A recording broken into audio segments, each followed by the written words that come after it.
So there's a strike happening in New York City.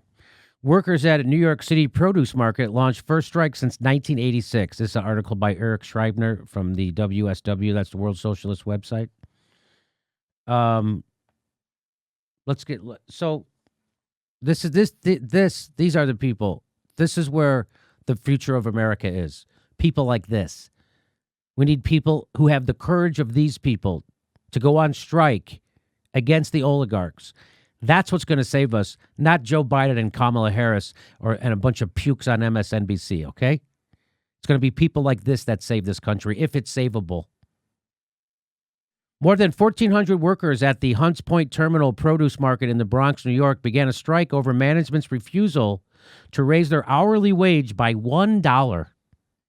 The workers are also demanding better health benefits. Once again, they're demanding things they shouldn't even have to ask for.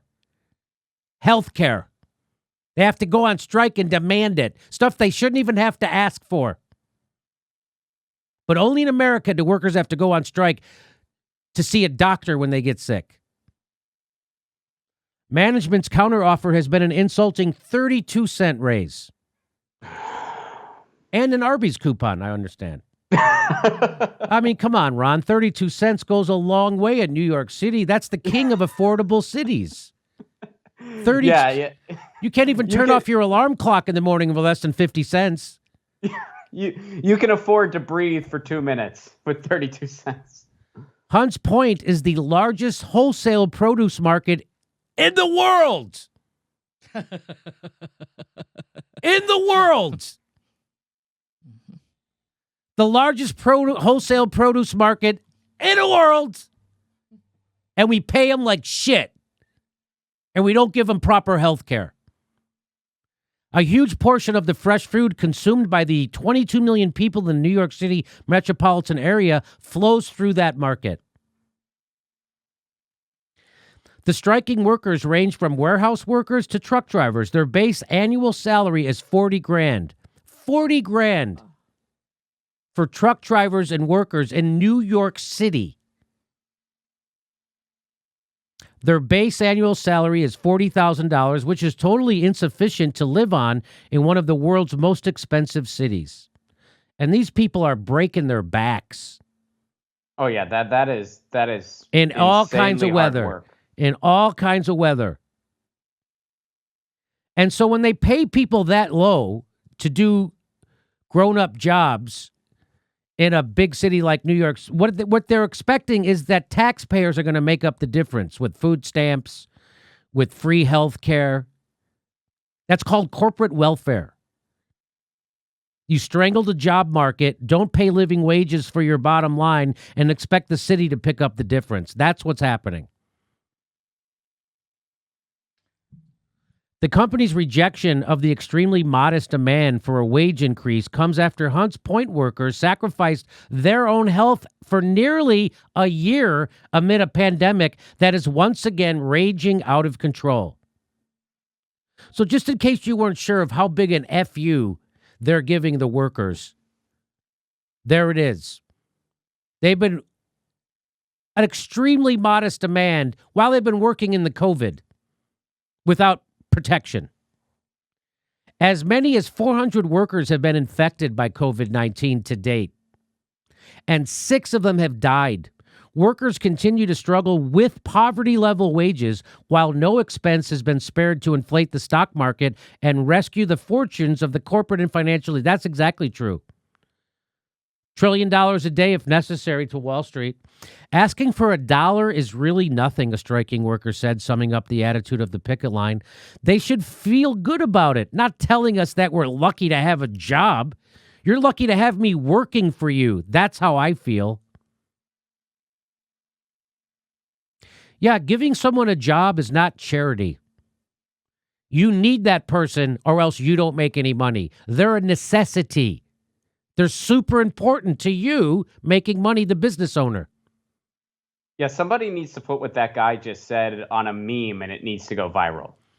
Like, you're lucky to have me working for you. That's right. That's one of the most powerful statements right now that is so true. That's always true, but now even more so than ever before. That should just be everywhere. Dock worker Jimmy Morales told CBS that he works 10 hours per day for 6 days a week, no matter the weather. He said that he and his coworkers need a raise to support their families. They refuse to return to their jobs until management accedes to their demands. He has to work 10-hour days, 6 days a week, no matter the weather. You know what Republicans call that? They call that right to work. That's what they'll call that, a right to work state, where you don't have any union protections and you're at the mercy of a capitalist who wants to exploit you as much as they can. That's called right to work. Right to work for shit wages. They're not treating us fair, a worker told ABC. They do not think that we are essential. We are essential. I mean, if this proved anything, the essential workers are those dock workers, workers at Amazon, workers at grocery stores, healthcare workers. Those are the people that are essential. Look how capitalism doesn't work if you don't have teachers. We don't have people. We don't have any place to send our kids all day. Teachers are essential workers. We literally call them essential workers. Like it's not being hidden. They are called essential workers in our society. Because what are you going to do if you can't get food at a grocery store? What are you going to do if you can't get your medicine at a pharmacy? If your kids can't go to school? Yeah, we know if the supply chain just stops, we know who the essential workers are. Supply chains are essential. Dock workers are essential. Grocery store workers, healthcare workers, UPS drivers, Amazon workers, they're essential. You know who's not an essential worker? I don't know. CEOs of hedge funds, CEOs of corporations, marketing departments, bean counters, the people doing the ruler's bidding and keeping workers down, they're not essential. That's who's not essential. Political consultants, not essential.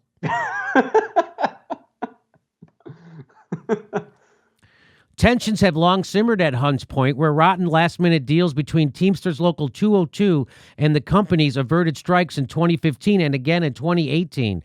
However, under conditions of a pandemic and inequality soaring to grotesque new heights, the union was no longer able to hold back the workers' strike.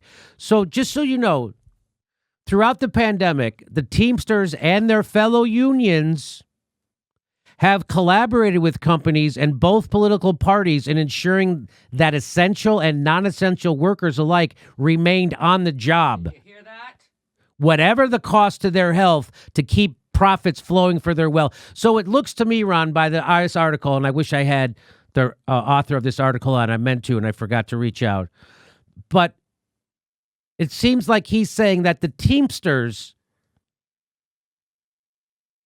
leadership and other union leadership has made sure that the corporation did not miss a beat, that they kept work, no matter what the cost to their own workers are, that they colluded with the people they're supposed to be organizing against, the union leadership. Is that how you read that, Ron? That the Teamster leadership is actually not working in the best interest of the workers, but actually making sure that the company is working in the best interest of the company. Is that what it seems like to me?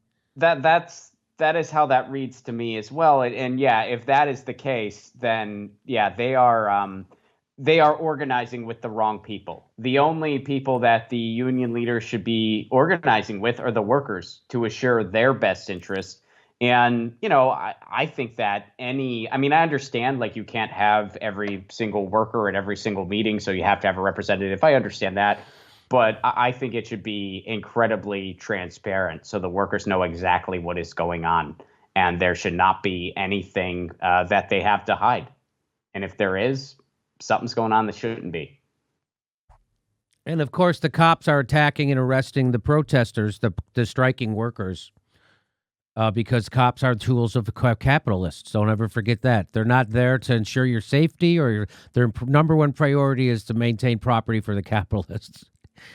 And we're going to cover that story tomorrow about how the cops are treating the striking workers. We'll cover that tomorrow. I would love to. I would love to go out there and interview those people. I would love to cover this. This is what it's going to take. It's going to take people getting out there. It's going to take people getting out there. This needs to happen everywhere. It needs to happen at every Walmart, every Amazon fulfillment center, every Ralph's. It needs to happen everywhere. The essential workers can shut down this country like that. And they need a leader to convince them that they have that power and then to lead them into it. I was hoping it would be Bernie Sanders or somebody like that when this COVID thing started. Bernie wouldn't even mention force the vote, wouldn't even come out of it. How disappointing was that for you, Ron, that Bernie wouldn't even mention it? It was disappointing. I think, though, there's no chance any elected official is going to be that leader. I just think the chances of that happening are non-existent. So I don't. Yeah, I mean, it's going to take. I don't know, like where are the Eugene Debs of today? We need someone like Justin Jackson. Yeah. To become or just a bunch of Christian Smalls. If every warehouse had a Christian Smalls. That's right.